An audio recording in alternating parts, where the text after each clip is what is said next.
Welcome to Dogman Encounters Radio. Thanks so much for coming. Hi, thanks for having me. Tara, please give us a brief bio on yourself. I'm 31 years old. I'm married, mother of two, anthropology student working on my bachelor's degree.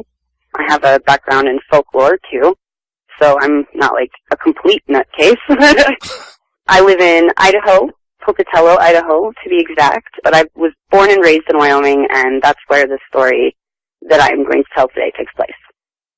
The encounter that you're about to talk about, that's not one that you personally experienced.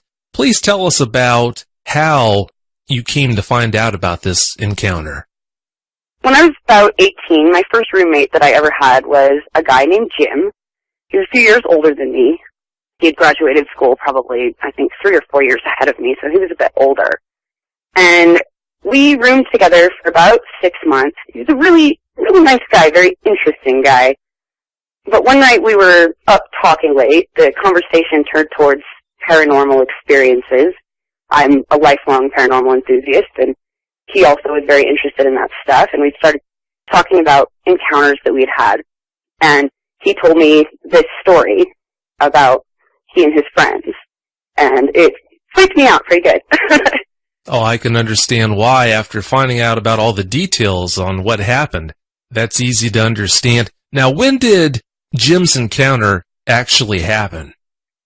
He didn't tell me the year exactly, but I know that it was the year that he graduated high school, which would have been about 92 or 93. Around 92 or 93. Yeah, that was when the whole Beast of Bray Road thing was kind of winding down. When did you find out about this encounter from Jim?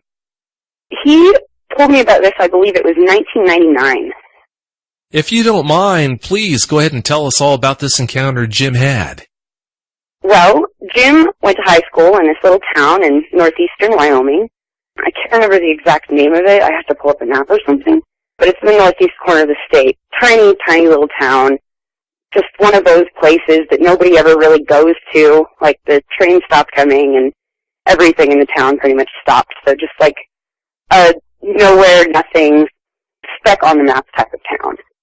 He and his friends had heard about a party that was happening at a person that they went to school with was having a party at their parents' house that night. And their parents lived out on a dirt road about 20 miles out of town.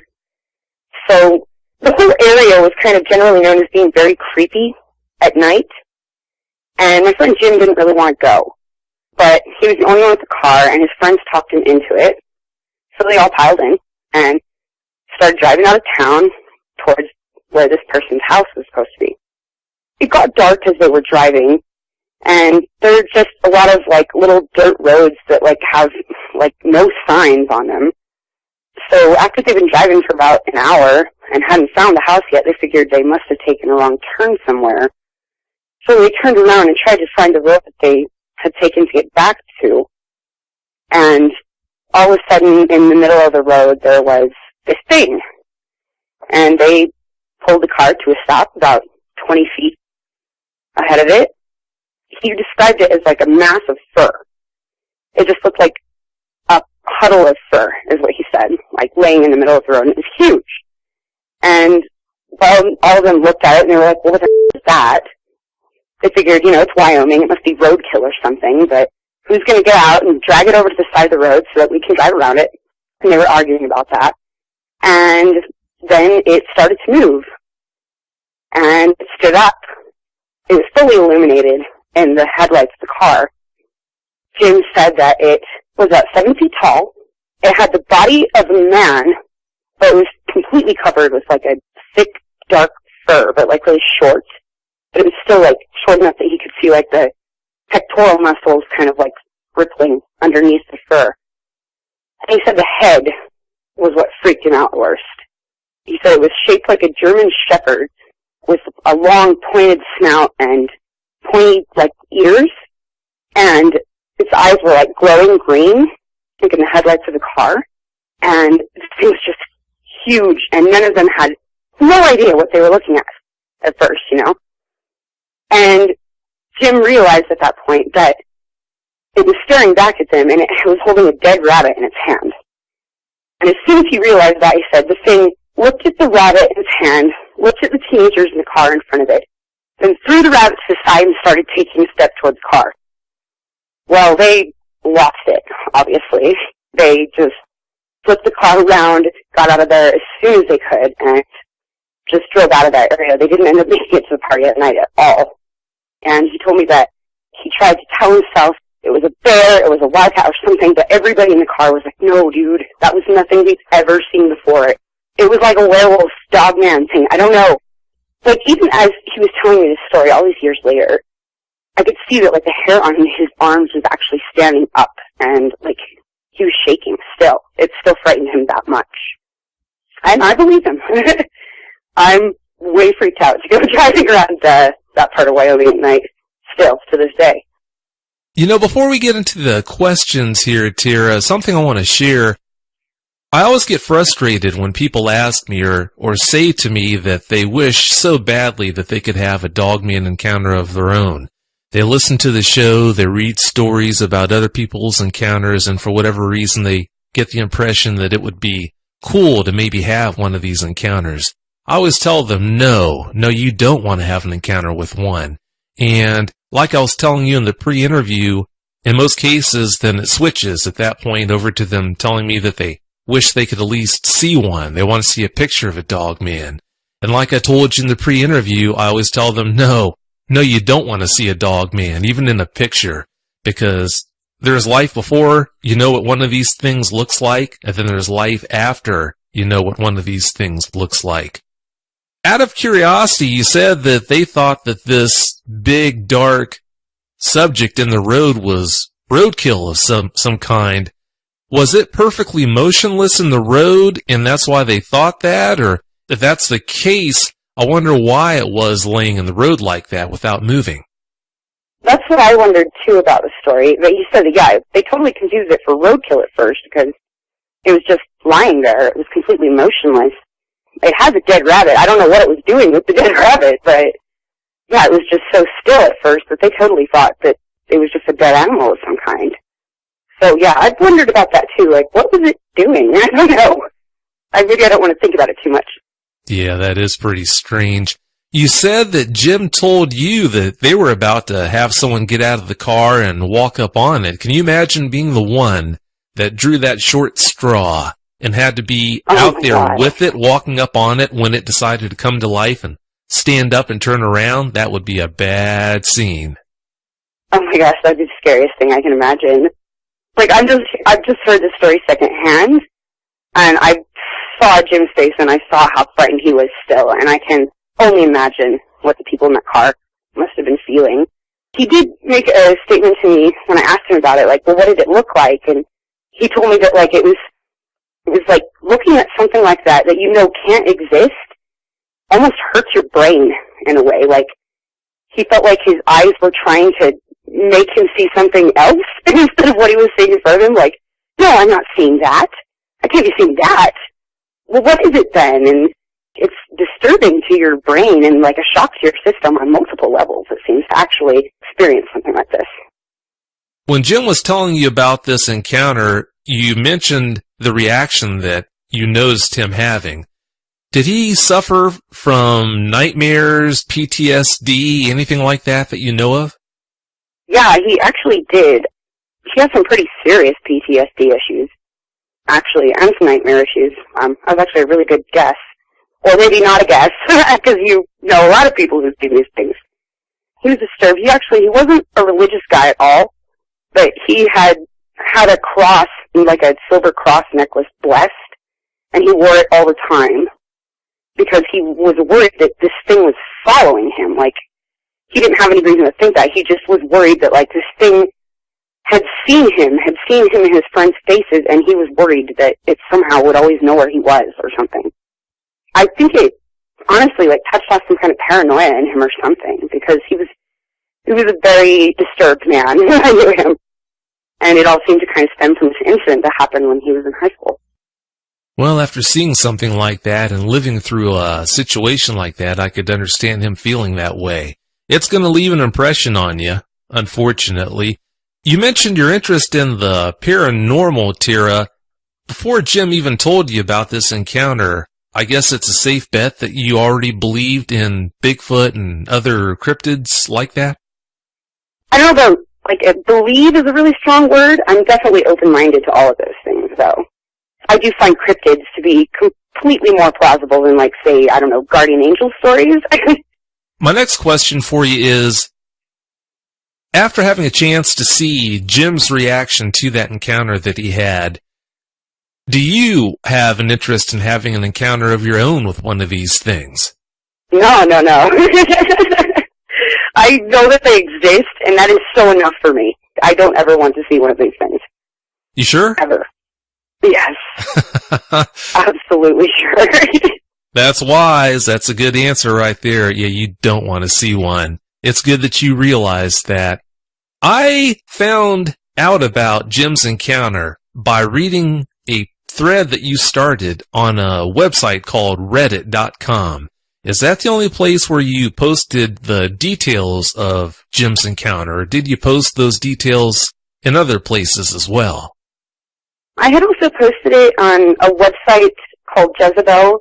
Every year around Halloween, they have an annual Share Your True Spooky Stories with Us contest, and I had posted it there before, too.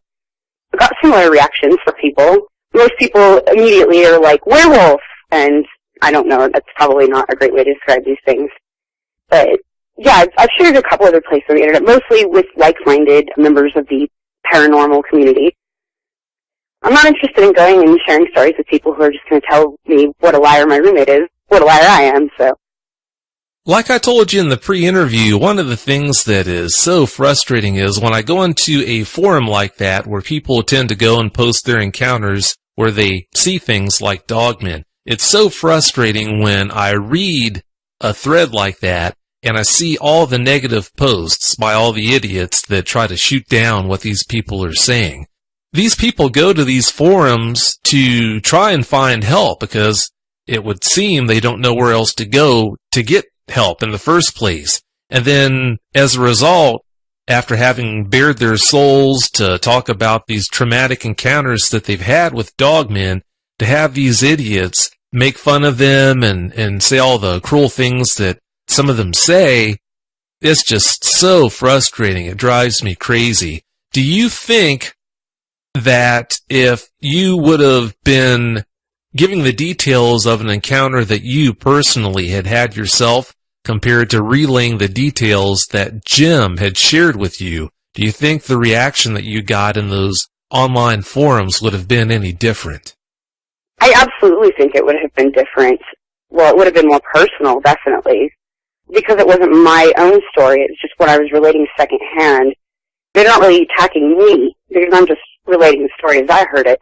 If it had been my encounter, people would have been so much more brutal. I mean, they would have been saying all those things about me. You're crazy.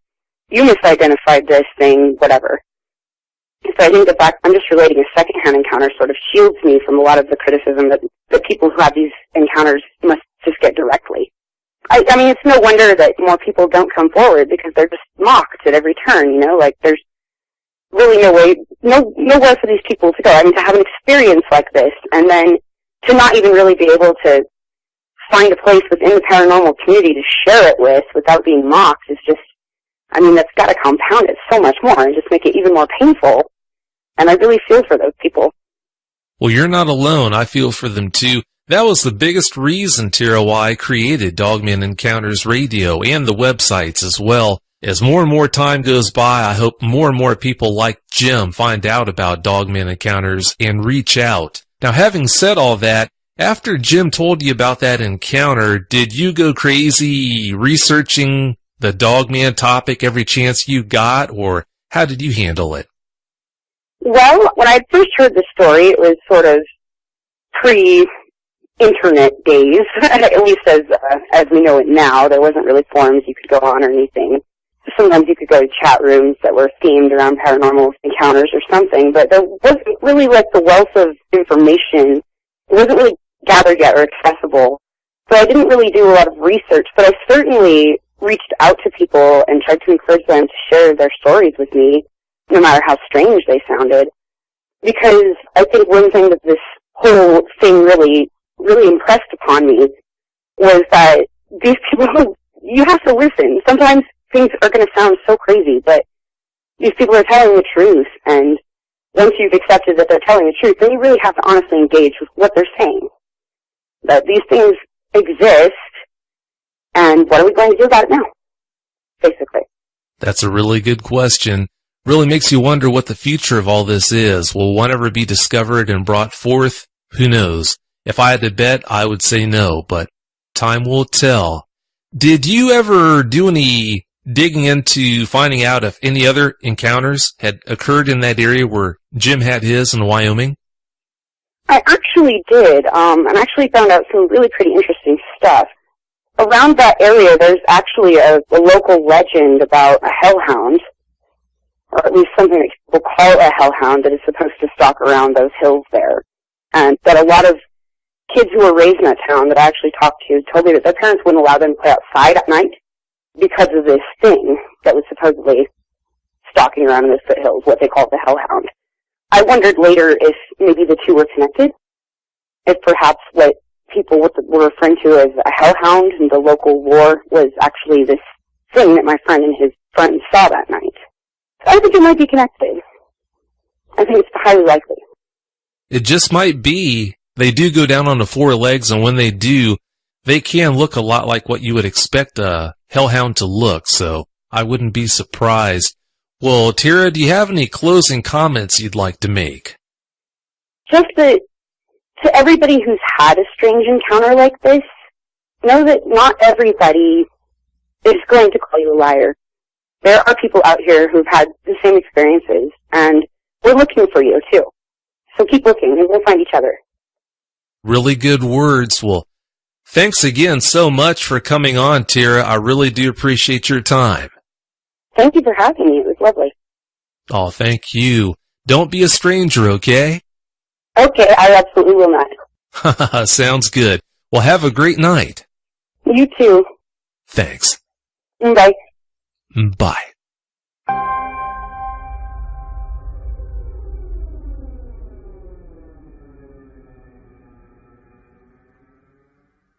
Our second guest for tonight's show is Jonathan Barber. If you'll remember, Jonathan was the guest for episode 14. John, welcome back to the show. Nick, how you doing? I'm doing really good. It's great to have you. Thank you very much. John, we talked about a lot of interesting topics last time around when you came on the show, episode 14. I wanted to invite you back to talk about some other topics that we didn't have a chance to cover, and also I know that you've got some updates for us about some of the topics you did cover in episode 14. The first topic I wanted to ask you about tonight is to do with your life and how it's changed now that you know the dog men are out there. Oh, wow. What a question. For me, I know that I can no longer really enjoy going into the woods. I love going into the woods. I love spending time having campfires, relaxing, enjoying nice long walks back bush, let alone going back there at nighttime. Just during the day, those are issues. And I love the wild. I love that stuff. And I used to spend a lot of time back there. I was actually known for going back out in the bush, and people would ask why. And I'm like, it's beautiful, it's wonderful, it's relaxing, it's fun. I just love that stuff. I love it a lot. And of course, once I found through interviewing people and my own experience, it's not something I can really leisurely do anymore. It's not like walking through your living room. There's something real out there, and it's not fictional. It reminds you of something fictional, but it's not. It's dogman, and they're real, and unfortunately, potentially very dangerous. I can say, though, that before I encountered a dogman, well, not encountered it exactly, but I mean the experience I had with what I did back bush, let's just say that you can really never count on when it's going to be there, when it's not going to be there. You never know. I mean, you think you're safe in some just urban-like setting, not necessarily.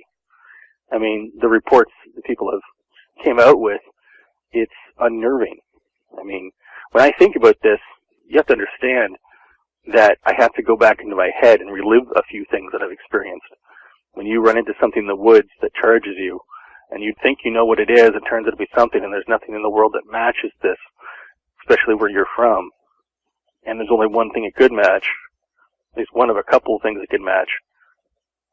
And it seems to have the brass tacks to charge you like that. There's only one thing in my mind it could have been.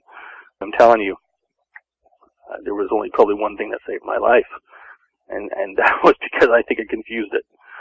And I'm telling you, when you have an experience like I had, which is hard to explain to people, really hard unless you've been there, it's even difficult to talk about.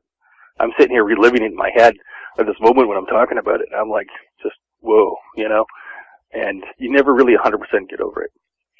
And when someone says, well, you enjoyed your life so much before by going out and having campfires and nothing happened to you, it's like, you gotta understand, they're not common, they're very rare. But when they're in an area, they're in an area, and their potential for them to be there is just a roll of the dice. I mean, sure, you probably have better odds in a casino, but the fact of the matter is, Dogman, you don't want to get double zeros. Yeah, there's no doubt about that. I've spent a lot of time out in the woods myself, nighttime included. It just gives me chills wondering, with all the situations I had put myself in way out in the middle of nowhere, daytime and at nighttime, I can't help but wonder how many times I might have been watched by one of these things. That's not to say that I was. It just makes you wonder, like you were talking about there before. I want to transition into another topic that kind of ties into this. Something that I've put a lot of thought into for quite some time now is whether or not to come out and talk about the topic of whether they do or don't attack on the show here. When I started the show, there were a lot of rules that I put in place for myself as guides on how I wanted to do things. One of the most important things to me when I did start the show was to be honest with the listeners. Having said that, I can't hide the fact that I do know of some Dogman attacks that have taken place. Understand that I'm trying to be very careful with how I present this. I don't want to unnecessarily scare anyone listening to this, but I do think it's very important that people know dogmen will attack a person given a certain set of circumstances. Every indication would make it appear that it's a very, very rare circumstance when something like this would happen. But it would appear that, at least on occasion, it does happen. What's your whole take, John, on this attack topic? Well, it's interesting that you bring that up. I mean, I've put a lot of thought into Dogman, and if anybody really listens to Dogman Encounters, your show, and really listen to all the encounters that people have had, as well as other encounters and stories, they'll quickly see how many things match up. And these are people that are not trained. They're not socially trained to make stuff up or to even, they don't even know that much about the topic, let alone details that other people have had. And one of the things I've noticed is it's overwhelming in every case how vicious they are, how ferocious they are. These dogmen are absolutely, I mean, I've done a lot of research since like 2004, before dogman was even a word that people used that I noticed. I used to have to look up werewolf.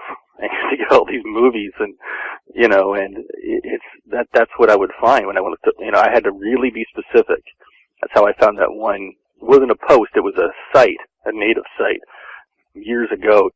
That's how I learned about one of the situations where the natives used to have this dogman sneak into their camp and kill their dogs. And when they hunted it down, it screamed like a man when they killed it. There's some stories out there that are similar to that, where they would hear very strange stuff come from these creatures, which it's hard to say. I mean, some could be misinterpreted. But the point is, how dangerous could these things be? Well, the fact of the matter is, they have shown to be violent with animals. I mean, animals that me and you would consider lovable, wonderful pets, they would kill them. No problem. I mean, sometimes they seem kind of callous and cruel, and inhumane in my opinion, and sometimes almost come across as being, in the way that they act, is a little bit, I think it's on a borderline of sadistic, but they don't really cross that for what people see. I mean, most animals, like most wolves, are not like that. People have to understand the differences between Dogman and wolves are actually there's quite a lot of differences when it comes to the way they act with people. They have a lot of similarities, actually quite a lot, but the difference here socially is pretty big. And this part is, you don't hear people talk about this, like when they attack. I mean, sometimes there are researchers out there, very well-known ones you hear about all the time, who talk about Dogman. And the one thing they don't talk about, they'll kind of go over it, like Dogman attacks. They'll say, I've heard a few Dogman attacks, they'll say. But, they talk about like it wasn't serious, or it was something that maybe it was made up. You have to understand something. How many animals on this planet do we know of that are vicious, that are very, not necessarily like heartless or just, evil or anything like that. They're just extremely ferocious and violent in the way that they act. How many of them would never hurt a human? And the answer is none of them. Bears have been known to kill and eat people. If you ever see a bear, they're afraid of people. Dogman isn't. There's hunters out there that hunt bears, and to them it's just I had a great day out. I got a bear. That's the way they think. Now, if you run into a Dogman, when they run into a Dogman, first of all, they stop hunting. They say it was the most ferocious, violent thing they ever seen. They thought they were gonna die. Okay? There are plenty of times where these things don't kill people. But when it comes down to anger, and these things, that's the one trait, one emotion they seem to have more than anything, is straight up anger. Anger becomes violence. And no one can say that doesn't happen. These things don't like humans. And when you take anger with I don't like, and you mix in an encounter, there's going to be violence. It'll eventually happen. If it has happened, you probably just didn't hear about it. They said it was something else. My opinion, it is very rare, like Vic says. I just don't see it actually not happening like some other researchers out there have said. And it doesn't make any sense. It's against the laws of nature. I mean, that's the nature of the beast, is to be ferocious and angry. Anger will eventually turn into violence. We know this as a society. And to say that won't happen, or that they won't attack you, kind of ridiculous. I mean, I don't think it'll happen. If you run into one, stay calm. Don't necessarily run away, because that might cause an issue unless you can feel like you can slip away. But if they want you, there's nothing you can do about it, unfortunately. And that's why I say, just stay out of the woods. I mean, I say to people, don't be afraid. Just be educated. Learn about it. Understand that these things could do violence to you. I mean, I'd like to sum this up a lot quicker, but, it's one of those things that's not talked about enough out there. And because it's not talked enough about out there, someone has to get into the nitty-gritty. They have to. They have to say, hey, is it not logical something this angry and this ferocious eventually won't cross the line? Most of the time I think they just want to chase us away. But honestly, there are plenty of times where they think, you know what, I'm going to take this guy out. Or they're just going to react. And a lot of the time, anger is simply a reaction. And there must have been accidents. And I don't mean simply just an accidental incursion where you run into the back of it or something and it elbows you in the head. I'm talking about death, really, or severe injury. And by no means could this be something that doesn't happen. I think, honestly, what it is that most people think animal attacks are probably to do with other animals. And it turns out to really be a Dogman. Or, of course, there's the missing people thing. You hear about David Paulides talking about the missing people. Now, if you really read his books and look into it, he clearly says that it's not that what he says, is that what he shows is that they can't be all to do with animals. These have to be done by something else. But these things definitely could have to do with some people that are missing, and it's not surprising whatsoever. It's not easy to come out and talk about this. It would have been so much easier to perpetuate the myth that they are a look but don't touch creature when you listen to episodes of this show or other shows where dogman encounters are talked about, and you hear about how this ferocious-looking dogman approached someone, they had them dead to rights, but when all was said and done, they didn't harm a hair on the person's head. It's easy to think that every encounter ends that way, but I'm telling you, that's not how it is. The people that go through such a traumatic experience, it's not hard to understand why they wouldn't want to come on a show like this and relive what they unfortunately had to go through with an audience. They just want some answers, they want to make some sense out of what happened, if it's possible to do that, and then move on with their lives the best way they know how. So, what I'm saying here is, don't think that just because you don't hear about encounters like that on this show, don't think for a second that attacks don't happen. That's what I'm trying to say here. Now, having said that, yeah, you could be attacked by a bear, you could be attacked by a fox out in the woods. Just because this has happened and apparently on very rare occasion continues to happen, that doesn't mean that if you live next to a woods, you can count on being jumped if you go out to refill the bird feeder in the backyard. Moving forward, John, you know about a situation where a person was attacked. You've got some updates about a story that you shared last time around on episode 14. Please tell us about that. Absolutely. Just before I go into that, though, can I comment on what you just said? Sure. First of all, it's brave of you as a host to come out and say this. And you are not saying this for ratings. You're saying this for one reason, and because it has to be said. One of the things I realized about your show is that you share real concrete information. Stuff I've learned for a long period of time. I've come to know some things, and on your show you bring those things up on your own findings and things that you've done from interviewing people and whatnot. You don't hold back. I mean, I'm sort of sick and tired of these candy floss interviews with people. Sometimes you hear them, everyone knows what I'm talking about. And they don't get down to the brass tacks about stuff. They just want to talk about the lighthearted stuff, and they don't want to get into the nitty-gritty. People know these kind of interviews. I would rather be told the truth. You know what I mean? I'd rather hear the facts. I mean, we're so sick and tired in this world of hearing a bunch of stuff about candy floss. It's just no meat and potatoes. You want the real meat. You want to get down to the facts and what's going on. Like you just mentioned the bears. You know, that's a great example. I mean, how many bears are out there? I mean, the different kinds of bears. There are a lot of bears. But how many people get attacked by bears? Well, you know, there are bear attacks. Now, but they're not that many compared to other encounters with bears. I've actually had a bear encounter before. And trust me, I knew it was a bear encounter right away. Bears are very animated and that they're there and they want you to know they're there. And they're not really looking for people to encounter. In fact, they're scared of people. And they don't want to have to engage people, really. There's the odd bear out there that's a man-eater. But the fact of the matter is, there's not nearly as many dogmen as there are bears. And we rarely have dogman encounters that are violent with death involved. Or, you know, violence or death involved, where they actually, you know, engage the human, or humans in that case. Well, then, think about it. If there actually are some accounts of people getting attacked, or they would attack, and they have such few numbers, and you compare them to the numbers of bears that attack and the bears that don't attack, just let that concept kind of sink in. Maybe these things are a little more dangerous than people led you on to think. And I'm not saying that to scare anybody either. I'm just saying that it's good to understand what you're dealing with so that you can take a more educated role in where you spend your vacation.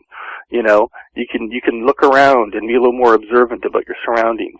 Not to be afraid, but just so you can be more informed, so you can make more informed decisions. So maybe you're not so relaxed and letting the kids run into the wilderness on their own, running around. Maybe they should just stay in the front yard, you know? Just little precautions like that sometimes make all the difference in the world. That's just all I wanted to say. And it is, like I said, Vic, it's very good of you to come out and say this. It's not good to give people, it doesn't feel good all the time. I mean, to come out and have to say to people, you know, I don't mean to make you afraid, but sometimes they do attack. But the fact of the matter is, I would rather be a lot more informed than to go in the woods ignorant, thinking these things are my friend. when it comes right down to it, they would rather me not be around, and if not worse. You know what, though, John? This is a double-edged sword here. I feel like it is my responsibility having this information to come out and present it so that, just like you mentioned, people can make an informed decision on whether they want to go out and do certain things. At the same time, along the course of the way of doing this show, I've gotten quite a few emails and messages and other ways from people that have talked about how listening to the show and learning about the things with regards to dogmen that have been shared on the show, how all that has changed their lives, how they can't do certain things now that they used to love doing. Family outings, annual campouts. There's a guy that contacted me and told me how he used to leave his dog outside at night, and now he brings the dog inside and he battens down the doggy door at night because he's worried about a dog man coming through and all of that. Being told stories like that from listeners, it really takes a toll on me knowing that I can negatively affect people like that. I feel like I'm doing them a service like you just mentioned, but it really does take a toll, and I feel bad that by letting them know about this hidden information, I'm affecting their lives, unfortunately, in a negative way. It's funny that you say this. I mean, again, you bring up a lot of good questions and things that trigger a lot of things in my head. And the one thing that you just mentioned there was you feel bad about this, but I'm going to be perfectly honest. I was a little too lax going back in the woods, even after my encounter. I was. And I just loved it so much, I just thought, it's funny, I'm like a lot of people out there that have heard about Dogman. I didn't realize that the potential for actual attack, for whatever reason, could really be there. And I never really thought much about it. People don't understand that when you're educated about something like this, and anyone can be, that you're dealing with something that is extremely real. This world is more than what we think in our little candy-coated boxes we live in. There's much more. I mean, people have to stick their heads out and understand that there's more. And take a look. It's not going to cost you anything to take a look. And I can understand when you say that you feel bad about having to, say to people, this thing's attack, and warning people, and now they can't really do certain things they love. But you know what? Personally, I thank you, because after learning what I've learned, even in more detail, throughout your series of interviews you've done up to this point, I'm more informed. And I would much, much rather be alive in one piece than to be attacked by a dogman. People have said, what's it likely being attacked by a dogman? If you want to use your imagination, I would say not really get into it because it's kind of a bummer. But let's just say that there's a lot of werewolf movies out there that are pretty accurate. Not that these things are werewolves, they're different creatures. But when it comes to the tools they use, they're not that different. And if you think that's scary in a werewolf movie, well, in real life it's probably many times scarier. So I would say, hey, I would rather be safe and still find other ways to have fun and live my life than to be killed in the most horrific way I can imagine. So, I mean, trust me, Vic, they'll thank you later. Sometimes it's all to do with being thankful for what you haven't run into in life and things that haven't happened and staying safe. Safe doesn't necessarily mean boring. There's plenty of other things to do. I mean, I love going in the woods, but trust me, I find other things to do, and I'd much, much rather be in one piece than to have myself in a situation where I run into something like this. You know of an update with regards to one of the topics we talked about last time around on episode 14 that touches on this topic. Tell us about what you found out about that Australian hunter and what happened to him. I was going to coast from what you said right into this. That's one of those topics that's not talked about enough on radio, so now we find ourselves having to go longer and deeper into it. It's just what happens when you run into the meat when it comes to a real interview with a really great host like yourself on the show where you're free to speak your mind and really share what really matters.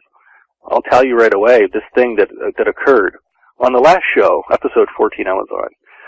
Basically, I went through a very general description of something that happened. It was because I didn't have enough information at the time. I recently got some information when I first went on the interview, and I didn't have a chance to go into more detail with the person I got it from, which was actually my girlfriend. My girlfriend speaks like 5 different languages. And so she was watching an interview. Well, it was a documentary, but everything mentioned in the documentary, it is something that reflects on everything that's said about Dogman accurately. And it's accurate. It's like really ridiculously accurate.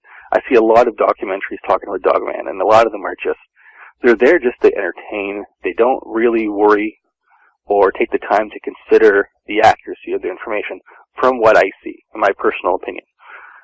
And I'm big on accuracy and truth. I'm very big on it. I get a little long-winded sometimes. I apologize for that. But it comes right down to it. People are worth it. They're worth getting as much solid, concrete evidence and truth as much as you can. Because this world, I mean, it's full of lies. And I'll be perfectly honest. I'm willing to sign an affidavit saying that this is all true from my personal opinion, from as much as I can understand when it comes to interviews and my personal experiences, which you don't hear often. So with the things I'm about to say, I'm not making them up. They're as truthful as I can make them sound because they are truthful. And you don't hear that every day. People usually have to be asked for that. I'm coming right out saying I would do that, no problem, because I'm not lying. I'm not deluded. I've done my homework, and I take a personal responsibility sharing this information. And the information that I got from her was something very solid, and it was very interesting. Basically, I stated in the last interview that a man was killed in Australia while looking for Dogman. And he was a 50-year-old man who was a Dogman researcher. And this was before the time of the internet. And so he had knowledge about some areas in Australia where Dogmen are known to be. In fact, some of the local people there at the time said, don't go into certain areas because they're there. And he wanted concrete evidence. This man seemed to be borderline obsessed, if not obsessed himself, which I think he would have to be to go after a Dogman. And he took his rifle, he went off into the woods, and he went looking for it. And while this man went out there in the woods to look for Dogman, this is what happened. Basically, he was not found for like 2 weeks. And when he was found, his head was removed from his body, and his gun was found with 2 shots missing. The police have looked at the area, and they figured out what happened. Apparently, he went off. He was shooting at something else, and it seems that something from above and then behind him clawed him from his heart all the way up through his neck to his head, decapitating him, removing his head. His heart was actually, I think the words my girlfriend described was utterly destroyed. It sliced his heart in pieces. I mean, that's a tough organ. And she said that the claws were like sharp knives. Even with sharp knives, the power it would take to do that is unimaginable.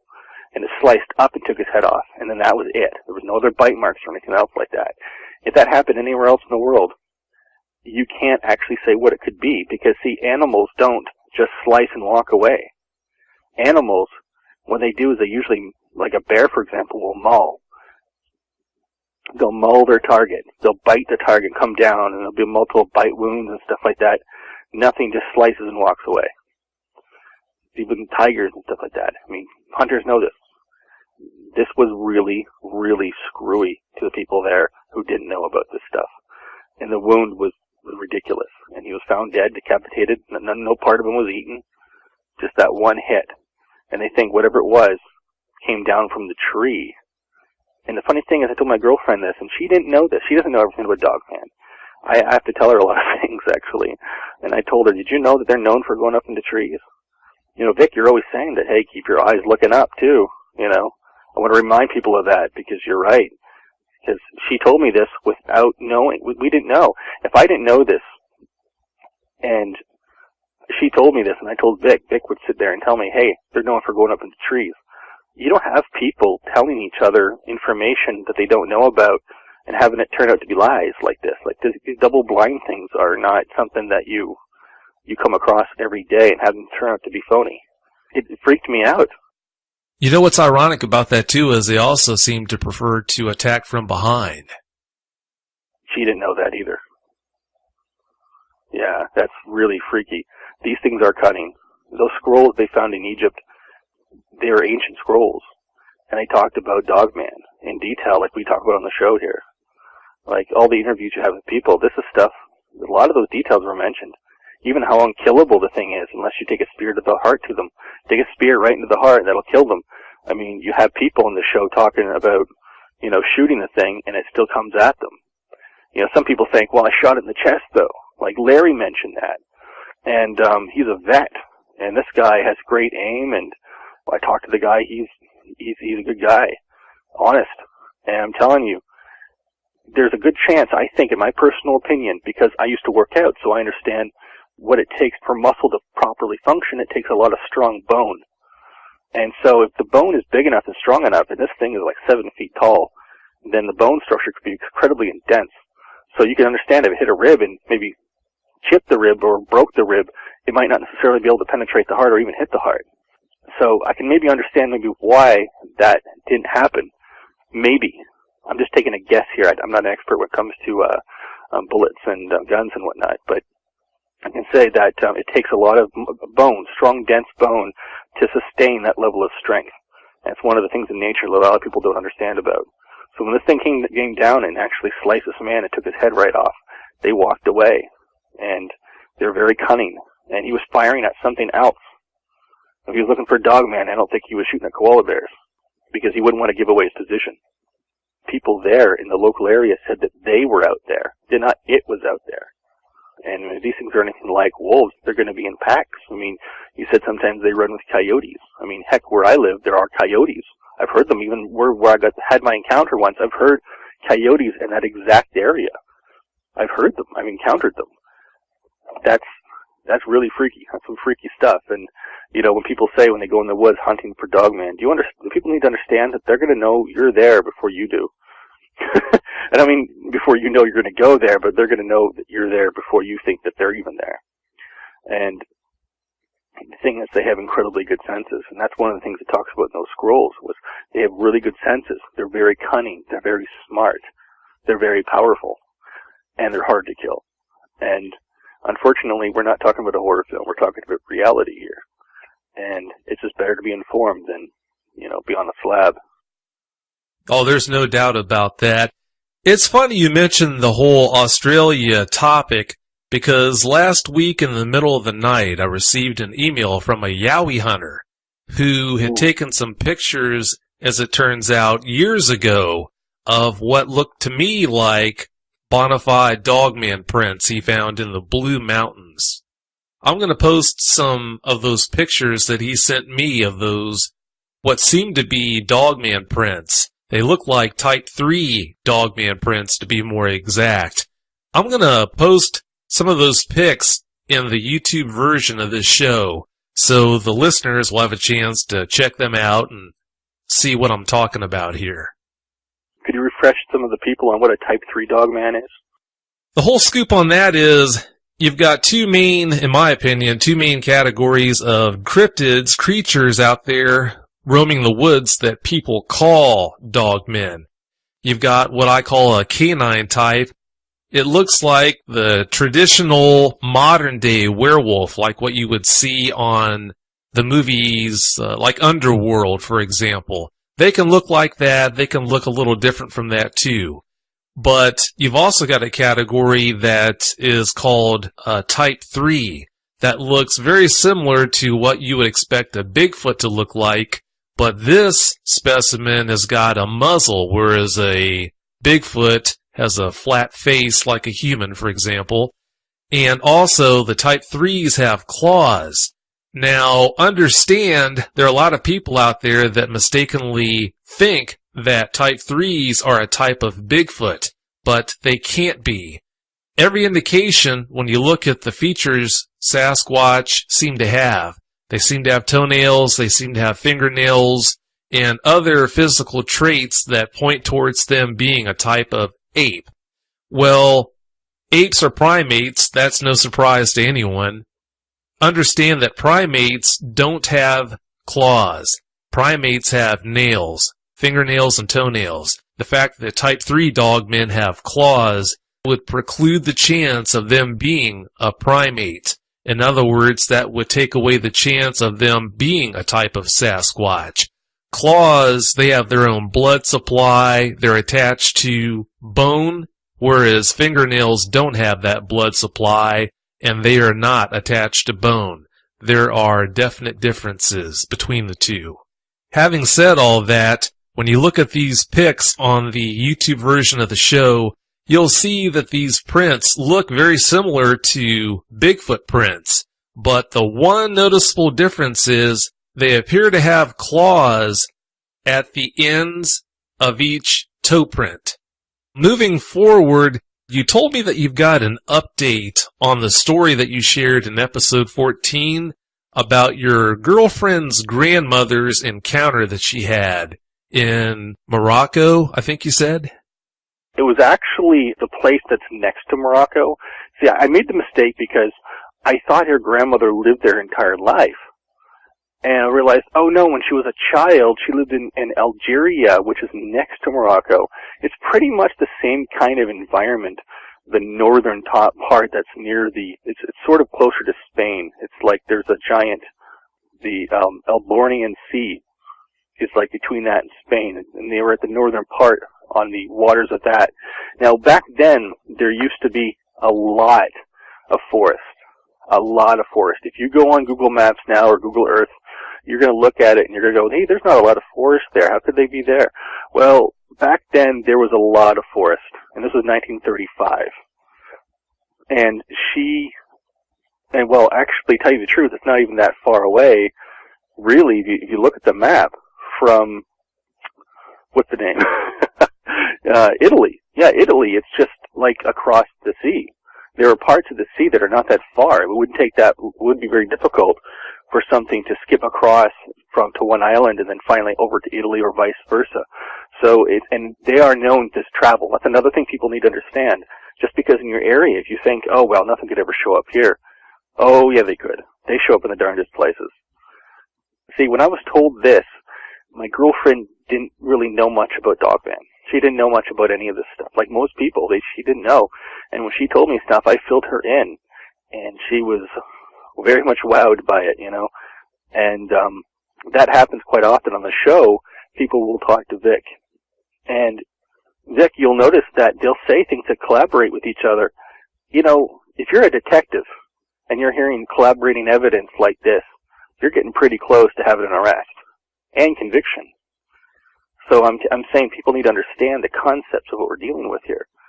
See, what happened back then in 1935, that's a long time ago. When she died when she was 85. It was actually like a year ago in the fall. And my girlfriend spent a lot of time with her grandmother. She used to, you know, play with her grandmother and tease her and stuff like that. And her grandmother would joke around with her back, and they used to love it. It's the way they were. Well, this is one thing that she never teased her about.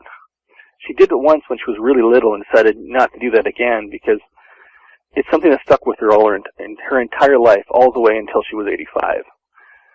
What happened was, and I'm just going to reconstruct the whole thing, what happened, just so people can understand it. They haven't heard episode 14 yet. What happened was her grandmother, and it's actually her sister, last time I said it was her neighbor, and they went out into the woods to collect firewood early in the morning. Now, back then, they lived in a different time than they do nowadays. Children are a little more free to run around and whatnot and do things and help out and be a part of the community in their household. And so they went out to get wood for the breakfast for that morning.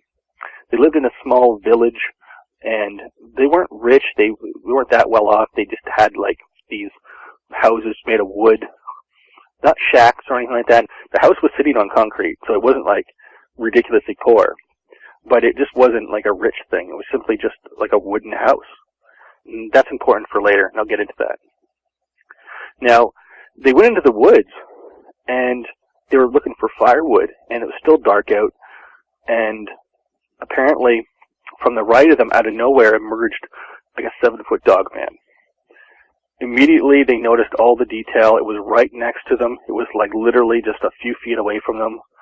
It didn't even really look at them, but it acknowledged their existence with its disgruntled, angry, kind of vocalization, like maybe it's scared away something it was hunting. It didn't really spend, it was like, I guess they were too puny for it to really respond to too much. But it was very angry and very upset. It had the full dog head look. It had the claws, the hands.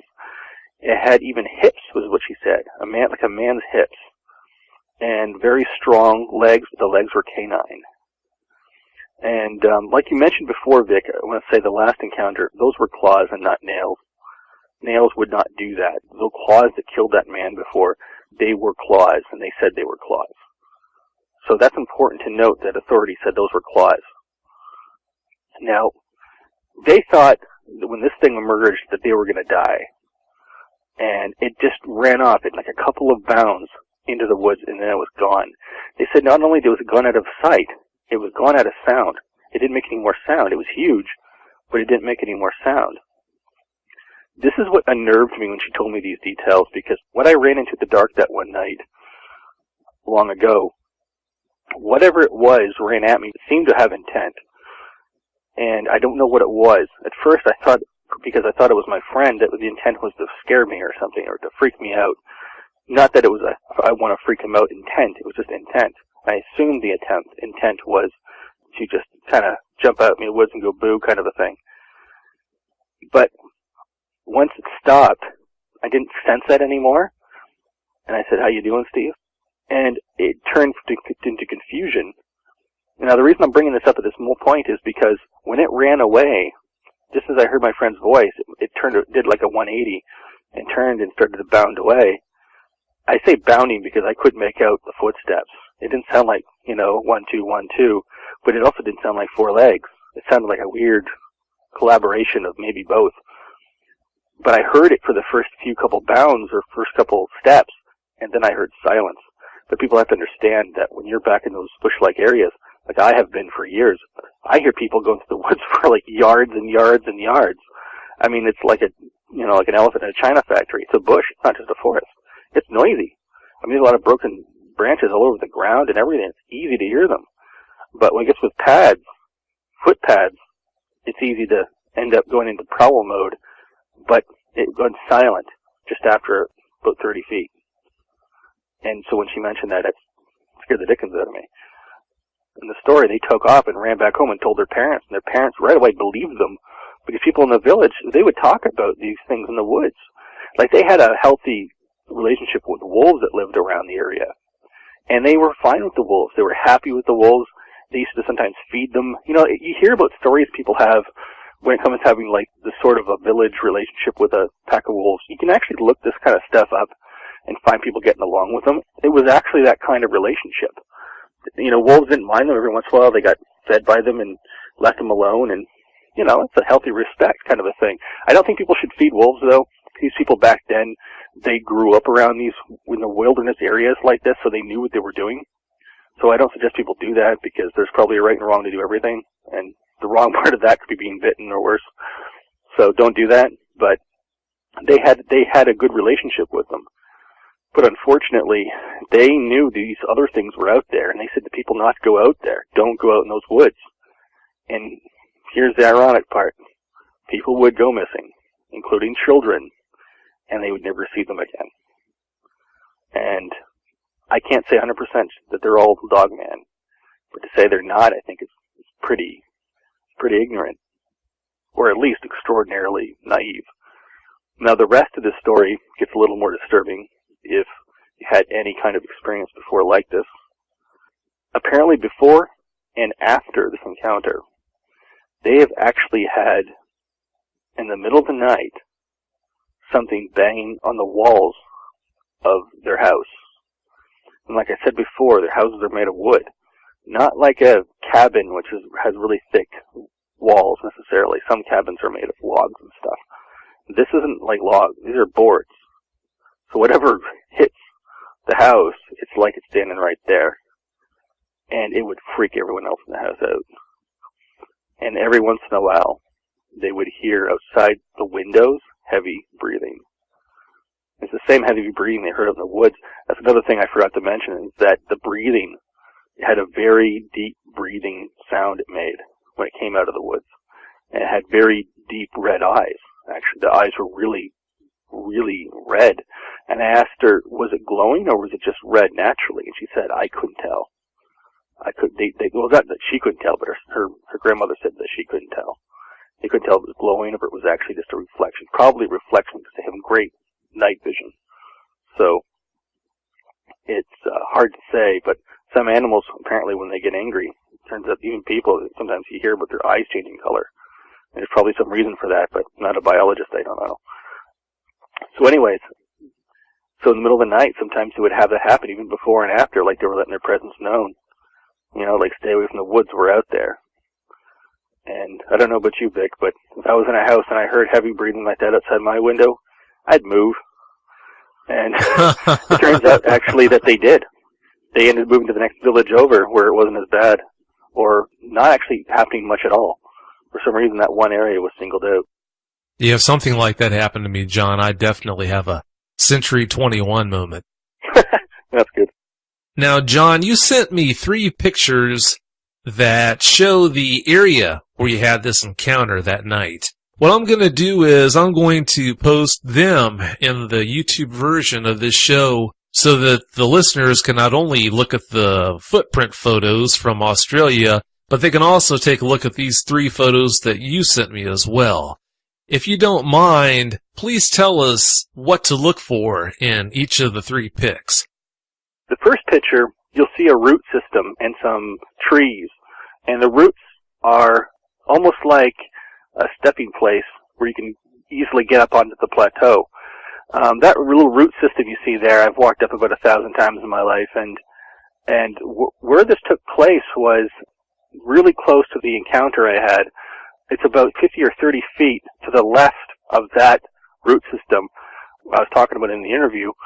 While I heard what was over there, I could hear it as I was climbing up, and I remember thinking that was my buddy, probably was getting wood or something, right?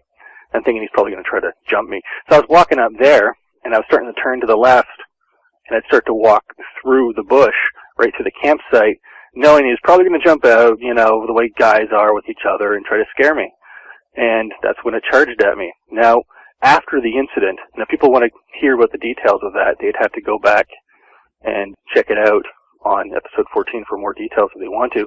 But there's one detail I will give, though, and that is when it charged me, and I smiled. I said, "How you doing, Steve?" And then it stood there. I'm telling you, when it charged me, some people think it sounds like some kind of a bluff charge. This thing got within like a few feet of me. I could have slapped it, you know. And remember, I didn't know what was going on. I looked off, and as soon as I heard my friend off in the distance, after I said, "How you doing, Steve?" the second time, this thing, I got this feeling, the intention went from whatever it was before, I just sensed intention, to like a sense of confusion. And I think it was because my mistaking it for something else, like my buddy, made it think, you know, this guy's up to something weird and didn't want to mess with me, because animals don't usually want to risk a lot by attacking if they're unsure about what their target is and what's going on. Because injury in the woods in the wild usually means death to animals. I think that's the one sense, and people should take that into account when understanding why animals don't just go crazy and attack people. Now, what happened was, when I ran towards my buddy, who was over in the campsite about a strong stone throw from this area here, I ran out of this next area in this next picture. You'll see this forest with this path. So you see this tree-like area with sort of a river to the left, and usually during the summer it's dried up, but you can clearly see how dark it is in that campsited area in there. It's very dark, and at night it's like pitch black. And I ran on that trail running towards where I took that camera picture. And so basically when I said that I ran and it was dark and I couldn't see, and eventually I started seeing the flicker of the flames from the campfire, it kind of screwed up my night vision. Well, you can see the ground, how it's starting to go up, and then, well, it starts to go up and down like crazy, like a roller coaster, and I started tripping and falling. So you have an idea of the kind of grounding I was dealing with. But yeah, that's how dark it was in there. So you can see even during the day with the sun this bright, you look in there, it's dark. So imagine what I went through when I ran into that thing. There's no chance of even seeing an outline around 12 o'clock at night or 11 o'clock. I think it was around maybe 11:30. And then the last picture, you'll notice there's a log and like some sticks on the ground. That's where my buddy was camping. That's where he ran in looking like a a wild man, like I saw something in the woods that would put the fear of the dead in anyone's eyes. Basically, I ran into the light radius of the campfire in that last picture where the campfire would have been. There's sticks on the ground, and there's a big giant log, and that's where my buddy was camping. And I ran into that area looking like a possessed man, and they were looking at me like, what's wrong? And I was looking at the borderline of where the light radius was and waiting for something to come through the woods to do us harm and stuff. And I'm telling you, it was one of the most, I think the longest moments, the first 2 minutes, when I ran into that light radius, actually. I mean, I was reflecting back and thinking about it, like, what was it like when I first ran back to this area? Because last time I didn't really talk about it too much. It was long. Because what happened in my mind's eye view at this point, I went from, this is my friend, to, this was like a potential monster. Because it didn't reflect anything that even begins to be around the area where I live. And so my mind was split between reality and what I thought was fantasy kind of a thing, right? I didn't know what I was going to run into. So, let's put it this way. I had no need for caffeine. I was wide awake. And I stayed wide awake for a couple hours after that. And then I decided, for some strange reason, that I didn't want to sit there for the rest of the night. And around 2 or 3 in the morning, I sharpened a stick and walked home and said to myself, anything jumps me. I'm just, you know, I was still afraid. I wasn't stupid. I just wanted to go home, and the thing had me rattled, and I just wanted to get home. But that's where it all happened. That's 3 good shots of where it all took place, and I took those a few years ago, actually. You know what? I'm so glad, John, that you didn't get a chance to see whatever it was, what it looked like. Yeah, just hearing it and experiencing what I did experience was bad enough. People think, my God, you got something charged at you in the middle of the night, and it didn't match any known animal around, and it had all these strange characteristics. And I mean, some of the stuff I learned after the facts, like it made noise, basically rustling around doing its own thing, but when it took off, after about 30, 40 feet, it stopped making sound. I never ran into anything that stopped making sound after that, especially in these woods, because these woods are really bushy, and they make noise. I could hear people so far away. I could tell if someone's at this campsite, the third plateau here, that's what it's called. This is where it took place, that dark hole where the forest is. When that happened there, people camped there. I have camped there and had campfires there since I was 15 years old. And I'm telling you, it can get very dark in there. It's very isolated, but when you could easily hear people there. I mean, you could be way back walking. You could be another 2 or 3 minutes to getting there walking, and you could clearly still hear people over there sometimes, depending on what they're doing. But you can definitely hear people in the woods. And for that thing to stop making sound, just like what happened with my girlfriend's grandmother, when the thing took a couple leaps and bounds and it was gone in the woods and made no sound, it reflected exactly what I had heard back there in that dark spot. It looks creepy even during the day. Like, look at that. At night, it's really hard to see. Those 2 pictures are very creepy. Like you mentioned, in that area where you ran out of, towards where you snapped the photo, you can see it's broad daylight outside of that canopy, but underneath the canopy, it's dark. It's just black. It's funny you mention that, because that's what I noticed. I ran out of there because I ran towards where the picture was taken. I ran towards the cameraman, which was me, later. And I came out and I could see, but when I was in there, I couldn't see. I mean, previously before, I think you thought that I saw the outline. I didn't get to see an outline. I couldn't see anything. In fact, I could sense it because my voice was bouncing off something. Like if you were near a telephone pole, you could sense some, your voice bouncing back a bit from it. People can do these tests where they blindfold themselves, they go close to something, the voice will bounce back. It's the same kind of thing, right? But I was looking for a head shape. Couldn't see anything. It was that pitch dark. But I am naturally good in the dark, so I knew which direction to turn and stuff like that at the very first place, so I knew where I was going. I would have to keep these things in my head. And when it ran away, like, I pictured the whole thing in my mind. I've been there so many times, I just know it really well, like the middle of your living room kind of a thing, right? So I was able to easily be able to find this little path and then run out. But I love that place. Unfortunately, I don't feel safe enough to ever go back unless I have a bunch of people with me, or I can't let other people go alone, kind of a thing. So if I have more information in the future or more encounters, unfortunately, which I don't want to have, I'll let you know, Vic, for the sake of the people, so they have more understanding of what's going on. But personally, I would never want to run into anything like that ever again. Given what you know about now with regards to dogmen, and given what happened to you that night back in those woods, I don't think anyone could blame you for being a little timid about the idea of going back there. So that's perfectly understandable. Well, I'll tell you what, John, it's about time to wrap the show up. Do you have any closing comments you'd like to share? Well, just for people to be extraordinarily careful when they're out there. Understand that if you feel like you have to go in the woods, keep your eye out. If you think there's a dogman around or you feel an unnatural feeling of fear, don't fight it. Leave. But leave in a calm manner. Don't test anything like this. If you happen to run into something like this or think it's there, don't panic. Don't be afraid anyways. Just understand that this is something that could exist that's out there. Okay? And when I say could exist, I mean you could actually run into it. But you most likely won't. And if you do, it most likely won't do anything to you. But here's the thing. You need to be informed. You need to understand what these things are. And that's why listening to Vic's show is such a great idea. Because you learn about, what people are running into and what's the best way to avoid these things. And sometimes it's better just to avoid the whole subject of going in the woods in the first place. But if you do go in the woods, go in groups, because I think that's the safest way to go. And if someone's hell-bent on seeing a dogman, just maybe stay in your car, drive around, keep your eye out, do that. Just, it's important to be safe and be informed, not be afraid. That's all I can say. Good words as always, John. I really do appreciate the compliments. I don't deserve most of them, that's for sure, but nonetheless, I appreciate it. I also appreciate, like I said, you coming on. Thanks again for coming back. No problem, Vic. And if I have any more updates, I'll definitely let you know.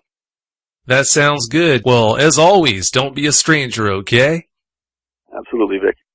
Have a good night. Have a good one. Thanks. Bye-bye. Bye. If you've had a dogman encounter and you want to speak with me, whether in private or on the show, you can reach me at contact@dogmanencounters.com. I'd love to hear from you.